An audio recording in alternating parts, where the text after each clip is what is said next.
ஓம் சரவண பவ. ஆன்மீக அன்பர்களே, முருகனின் 48 நாள் பக்தி வழிமுறையில் இன்று நாம் அடியெடுத்து வைக்கும் நாள் 11ஆம் நாள். இன்றைய ஆன்மீக உணர்வில் நாம் காணப்போவது முருகன் மீது பக்தர்களின் நம்பிக்கை, பக்தனின் வாழ்க்கை சோதனைகளை தாங்கும் மனதிற்குள் உள் சக்தியே. முருக பக்தர்களே, நீங்கள் எப்பொழுது முருகனை பார்த்தீர்கள்? நினைவு இருந்தால் கமெண்டில் கூறவும். முருகனை வணங்கும் பக்தர்களின் வாழ்க்கையில் சோதனைகள் என்றும் தவிர்க்க முடியாதவை. பக்தரின் வாழ்க்கையில் வரும் வறுமை, நோய், தோல்வி, மன அழுத்தம், உறவுகளில் சிக்கல்கள், இந்த அனைத்தும் நம்மை சோர்வடையச் செய்யும் தருணங்களே. ஆனால் இந்த சோதனைகளின் நடுவிலும் பக்தரின் மனதை உறுதியாக வைத்துக் கொள்வதுதான் உண்மையான பக்தியின் அடையாளமே. முருக பக்தர்களாகிய நீங்கள் சோதனையில் இருக்கிறீங்க என்று நினைத்துக் கொண்டிருக்கிறீர்கள்.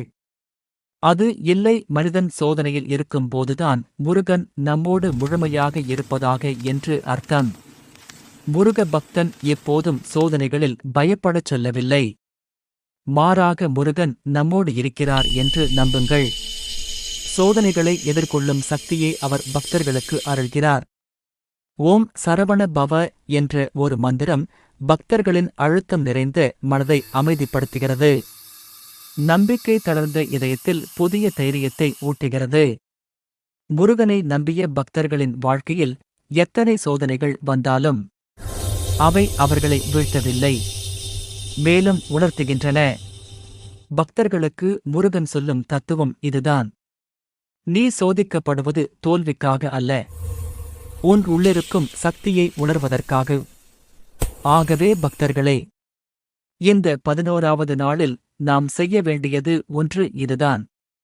சோதனை வந்தால் கேள்வி கேட்காதீர்கள், பயப்படாதீர்கள்.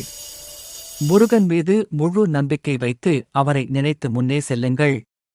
ஏனெனில் முருகனை நம்பும் ஒருவன் ஒருபோதும் தனியாக நடக்கவில்லை. முருகன் எப்போதும் உங்கள் மனதுக்குள், உங்கள் சுவாசத்துக்குள், உங்கள் வாழ்க்கை பயணத்தில் உங்களுடன் நடந்து கொண்டே இருப்பார்.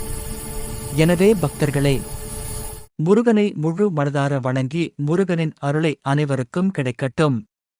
ஓம் சரவண பவ.